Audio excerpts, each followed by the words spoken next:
பந்தர் அன்சாலி என்கின்ற ஒரு துறைமுகம் இருக்கிறது ஈரானில். இந்த பந்தர் அன்சாலி துறைமுகத்தில் இருந்துதான் உக்ரைனில் ரஷ்யா நடத்தக்கூடிய போருக்கான ஆயுதங்கள் ரஷ்யாவிற்கு அனுப்பப்பட்டு கொண்டிருக்கின்றன. இந்த பந்தர் அன்சாலி துறைமுகத்தை பார்த்தீர்கள் எப்பொழுதுமே கப்பல்கள் நிரம்பி நிற்குமா.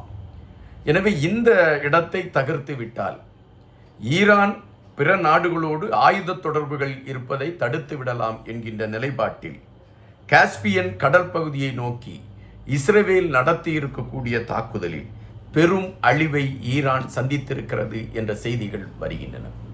பல கப்பல்கள் சிதைக்கப்பட்டிருக்கிறது என்கின்ற செய்திகள் வருகின்றன. அப்படி என்றால் ஈரானுக்கும் ரஷ்யாவிற்கும் இடையே இருக்கக்கூடிய ஆயுத பரிமாற்றத்தை தகர்க்கக்கூடிய களத்தை இஸ்ரேல் எடுத்து விட்டதா என்கின்ற கேள்விகள் வருகின்றன. அழிக்கப்பட்டிருக்கக்கூடிய கப்பல்களை மீண்டும் செயலாக்கத்திற்கு கொண்டு வருவது என்பது பெரும் பொருள் விரயம் என்ற கருத்துகள் எடுத்து வைக்கப்படுகின்றது. இந்த சூழலில் ஈரானுக்கும் அமெரிக்காவிற்கும் இடையே பேச்சுவார்த்தை நடந்து கொண்டிருக்கிறது என்ற செய்திகள் எடுத்து வைக்கப்படுகிறது.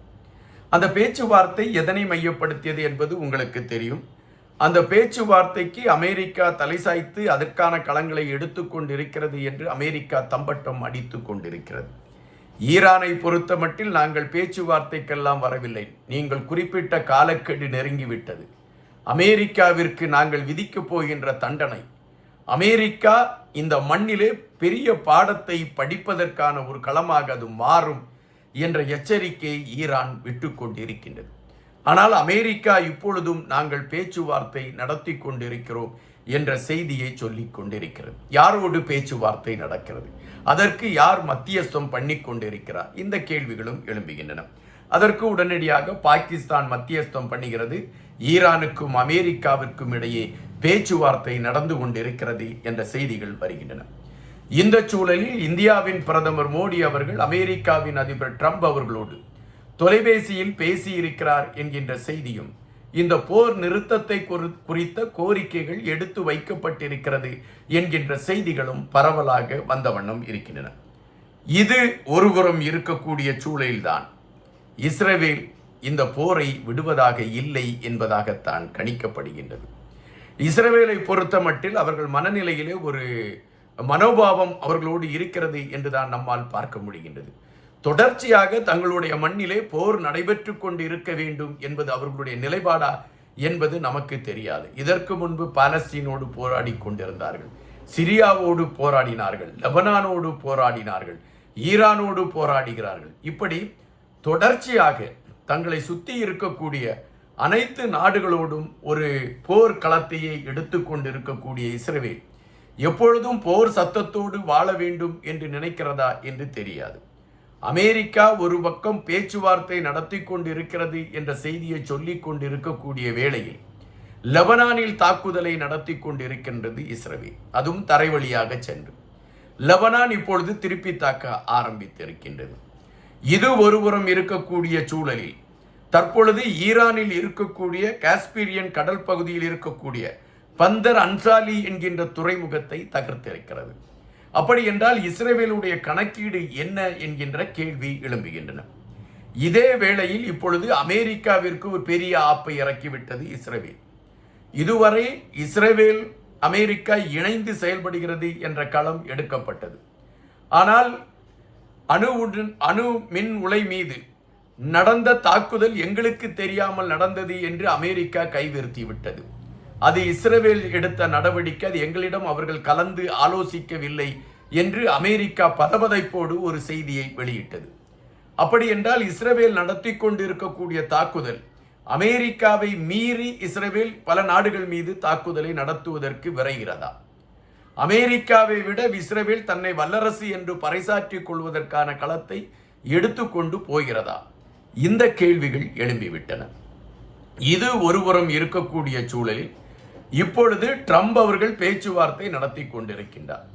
இந்த பேச்சுவார்த்தை நாங்கள் இந்த பேச்சுவார்த்தை எங்களுக்கே தெரியாது, ட்ரம்ப் தனியாக நடத்தி கொண்டிருக்கிறார் என்று இஸ்ரேல் சொல்கிறது என்றால் அமெரிக்காவை ஒரு பெரிய ஆப்பு அமெரிக்காவிற்கு இஸ்ரேல் இறக்கி இருக்கிறது என்றுதான் பார்க்க முடிகின்றது.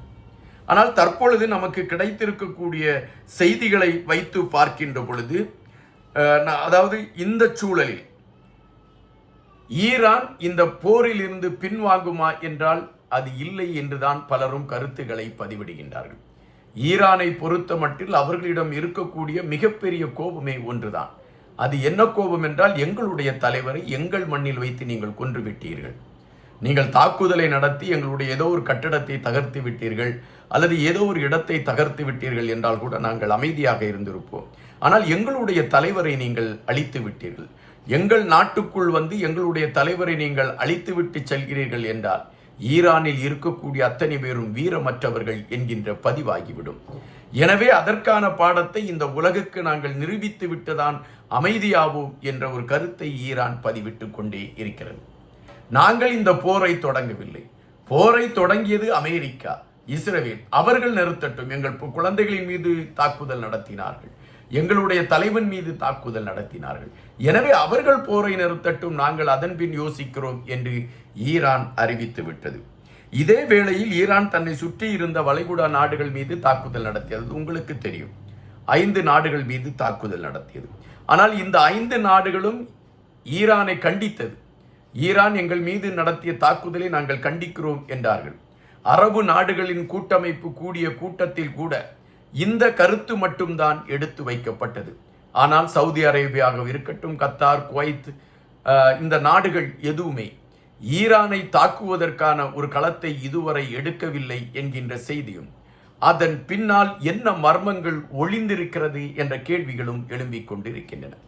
ஈரானை பொறுத்தமட்டில் இந்த 5 நாடுகளிலும் இருந்த அமெரிக்காவின் தூதரகத்தை தான் தாக்கியது, அமெரிக்காவிற்கு சொந்தமான நிறுவனத்தை தான் தாக்கியது. பிற அந்த நாடுகளை சார்ந்த பிற இடங்களை ஈரான் தொடவில்லை. அப்படி என்றால் அமெரிக்காவை ஒட்டுமொத்தமாக அப்புறப்படுத்துவதற்கான களத்தை ஈரான் எடுப்பதற்கு வளைகுடா நாடுகள் மறைமுகமான ஒரு ஆதரவை வழங்கி கொண்டிருக்கிறதா என்கின்ற கேள்விகளும் எழும்பிக் கொண்டு இருக்கின்றன. தற்பொழுது உள்ள நிகழ்வுகளை வைத்து பார்க்கின்ற பொழுது, அல்லது நடந்து கொண்டிருக்கக்கூடிய செய்திகளை வைத்து பார்க்கின்ற பொழுது, 5 நாள் போர் நிறுத்தம் என்று சொன்னவுடன் உலகத்தில் இருக்கக்கூடிய பெரும்பாலானவர்கள் மனதிலே ஒரு சந்தோஷம் வந்தது. அப்பாடா, 5 நாட்கள் போரை நிறுத்தி இருக்கிறார்கள் என்ற ஒரு சந்தோஷம் வந்தது.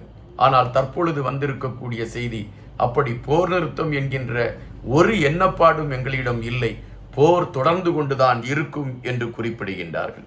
அப்படி என்றால் முடிவு இல்லாத ஒரு களத்தை நோக்கி இந்த போர் சென்று கொண்டு இருக்கிறதா, அல்லது எப்ஸ்டீன் அவர்களுடைய அந்த குற்றச்சாட்டுகள் வெளிவந்ததை மறைப்பதற்காக அமெரிக்கா இந்த போரை முன்னெடுத்து சில காலம் இது தொடரட்டும் என்று முன்னிலைப்படுத்தி பயணித்துக் கொண்டிருக்கிறதா? என்ன நடந்து கொண்டிருக்கிறது இந்த உலகத்தில் என்பதுதான் கேள்விகளாகவே இருக்கிறது. நன்றியுடன் என்பா.